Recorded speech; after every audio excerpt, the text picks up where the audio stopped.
Hello everyone, welcome to another episode of Pirate Haven. This is a special episode and that's why it's a little bit earlier. Today I will be terraforming and that makes me really excited because it makes me think about the time I played Minecraft creative mode. And I played that for years with Osira on a server called Serenity. And I was a moderator there, and now, every server had its own ranks and privileges that came with that, but on Serenity it meant that I had World Edit and Voxel Sniper. Now, if you don't know what that means, World Edit in the most simple way I can explain means you can copy, paste, rotate, edit anything without having to build block by block.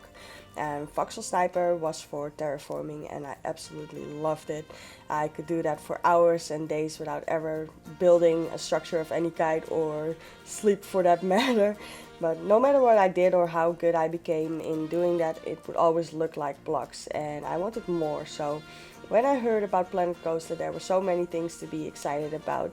The modular building, because yes, I also play The Sims, and not so much anymore because I'm a little disappointed in The Sims 4, but that's a topic for another time.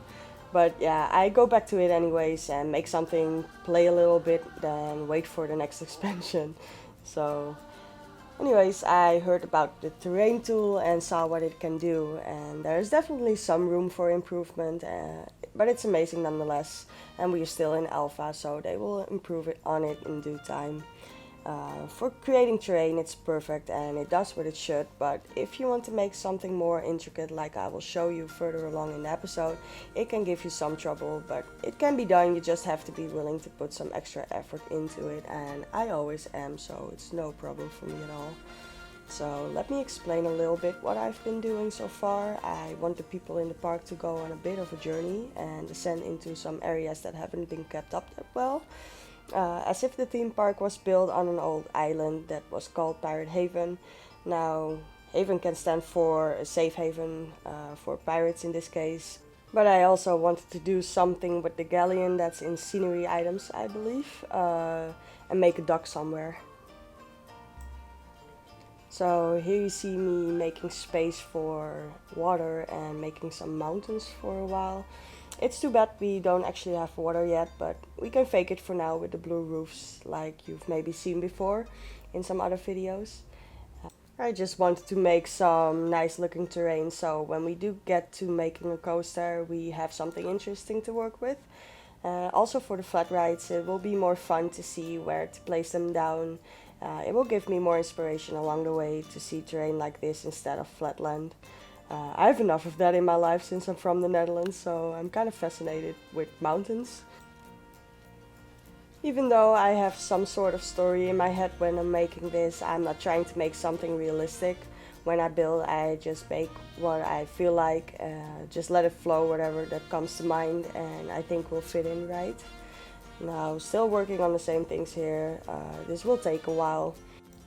But this here eventually will be a small island, which I will do something interesting with. But for now, just trying to figure out how I'm going to do this and what exactly I want to do with it.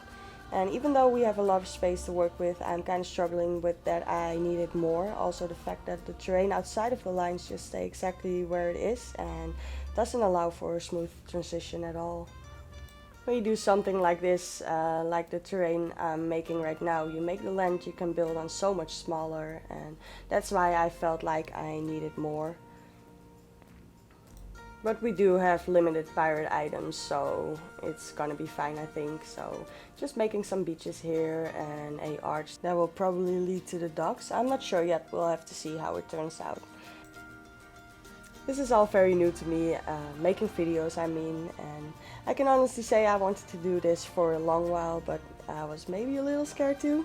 Mainly because English is my first language, so at least I hope that it doesn't bother anyone, that it's not perfect. I don't have the proper terms for a lot of stuff, and sometimes it's kind of hard for me to figure out what I want to say, so it takes a little bit more time than I'm used to. With all the editing, normally I would just play as often as I can and would make way more progress, but now I have a lot of editing to do, and not that I mind at all. My point is it takes longer.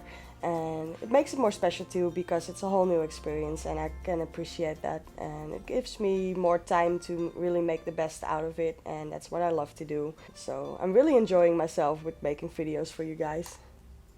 So before you saw me working on the water for a little bit, I didn't record all of it because it would be kind of boring to watch, I feel like, and there's enough I want to show you guys. So after making this mini island over here, we have a time skip. I think the only thing I did was working on the water. I could be wrong, I'm not sure. I wanted to make an island out of this from the start, but I didn't really think that there would be enough space to do so. Finally I decided that I would try anyway. I should have done so from the start, but it looked kind of weird to me that the backside of the island was so close to the cliffside, and it would have no real purpose, but who knows what we can make out of it in the end. And it works well enough to at least give up the illusion of an island. So it took some time to make it smaller, and at this point I didn't really know if it would work, so I had to go back to it a few times to make it look right. And even though it's a theme park, and the most logical thing to do I think would be just to put in any flat ride we have in the game, since we only have a few. But for this park I really wanted to be more about the atmosphere, so I'll probably only use the pirate themed flat rides and a few other ones that don't really have a theme, and focus more on doing some awesome coasters. Oh man, I really wish we had some pirate animatronics, but since we only have the red coats, I'll just pretend that this island was a safe haven before the British Army took it over. And maybe we'll get some in Alpha 3 or later on, and if this park won't be ruined after some updates, I could always add them later and change some things up, of course. It honestly feels kind of weird to me that there are no pirates in the game yet, except for one statue. But yeah. Adding in some trees now because it will make it look better right away. We'll be doing a lot of foliage later on, but for now we're just sticking with the trees. I don't remember if it was Roller Coaster Tycoon 3, but I think it was. When you would place trees, I believe it would place some outside of the border as well, and I really like that, and hope Frontier will implement that in Planet Coaster.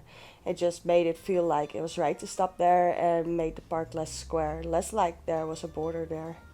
So I think you will see very briefly that I will remove some trees in corners because of that reason.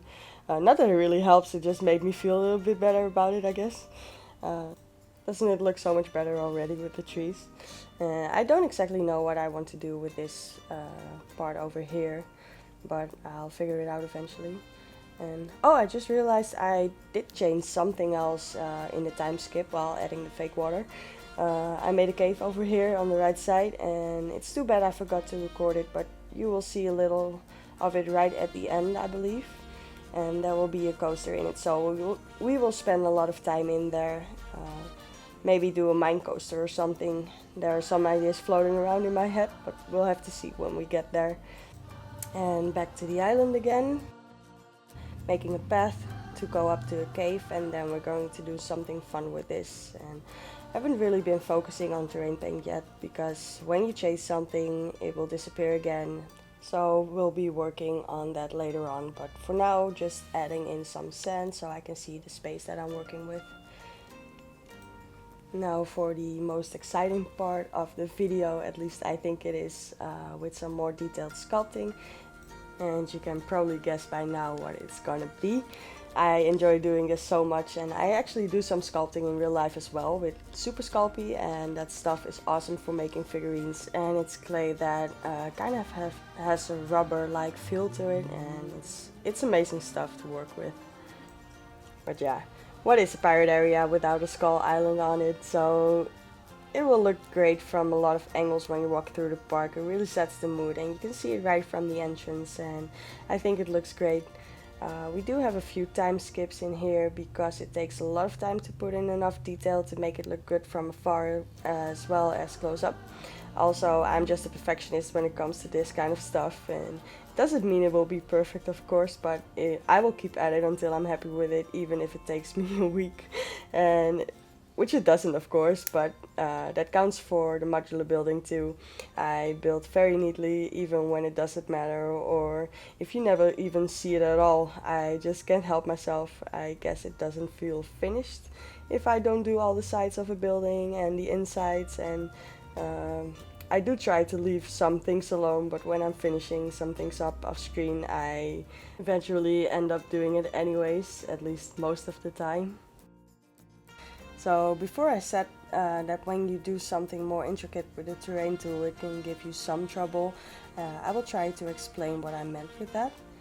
When you try to make these ridges here in the lower section of the skull with the push and pull functions, even when you set it to the smallest brush, it affects the area around it a little too much at times. Also, when you make some hills next to a building and use the scenery lock function, it will leave a huge gap, and if you don't use the scenery lock, you will have higher ground inside of a building, and when you try to flatten it, it will affect the outside again. Also, when the ground is not perfectly flat, you will have trouble placing a path. You will see the ground through the path or won't be able to place a path at all, and you will see me having some trouble with that in the next episode, and I had to cut some things out because of it. It just took me too long at times to get it right, and so that bothers me a little, and I would just love to have some more control over it, and maybe we could get some different brushes that react differently, or even get a square brush so you can do some things more precisely. Now, I do want to tell you guys why I went with the pirate theme. Next to the fact it's the only real theme we have so far, and I just really like the whole pirate thing. Oh, did you guys watch E3 and see Sea of Thieves? Osira and I are so excited for that one, and in the future we will probably do a let's play of that one together. If you haven't seen it yet and you like pirates, check it out. E3 always gets me so excited, and so many amazing games coming up. And don't even get me started about the new Zelda Breath of the Wild, because then I won't be able to stop. But by the time I will upload this video, it will probably be a few weeks later, but yeah, getting way off track here. So what I wanted to say was, I know a lot of people already made pirate themed parks, but I still wanted to make one myself, and what made me so excited to start this was I was watching a let's play of Uncharted 4 by ChristopherOdd, and it just gave me so much inspiration for this park. I don't have a PlayStation 4 yet, and I couldn't wait to see more about the game because it's truly awesome. But yeah, I never expected that it would help me decide what I wanted to do for my first park in Planet Coaster, so that turned out kind of funny. If you enjoy watching Let's Plays, by the way, I highly recommend ChristopherOdd. I will put up a link in the description to his channel so you can check it out if you want to, as well as a video about Sea of Thieves on E3. Now, being a little bit stubborn here and adding in some terrain paint, even though I already know it's probably gonna change later on, and I will have to do it again. And just finishing up the skull, and it's as good as done at this point. I'm very happy how it turned out. I don't know yet what I want to do with it when it comes to just being there to look good, or that the peeps will be able to go to it. Maybe I can make a bridge or something. We're gonna have to wait and see, I guess. Next episode I will be working on the tower that won't just stay a tower. But it's the start of a castle, which will be the first coaster station. It will probably have two parts to it because it will be a rather large structure. Maybe even a third episode for the coaster. Well, I don't think so, but most of the time I don't finish a roller coaster in one go because I really want to make it a part of the surroundings. And I can't really do that until I figure out what I want to do around it. So we'll see how that goes later on. I have no idea how long this series is gonna be. I don't really have a deadline for it, so it's not like when Alpha 3 comes out I will start up a whole new park. I want to take my time for it. It's the only way I know how to do things anyway, since I want to make something that I'm proud of. So I hope you guys will stick around to see how it all turns out. And I do have some plans for the future when the full game is out, and I honestly can't wait for the fantasy theme and maybe make a dragon, so gonna have to wait for that a little bit. But yeah, this is it, guys. Thank you so much for watching. If you enjoyed this episode, hit the like button or subscribe for more weekly videos, and I will see you on the next episode.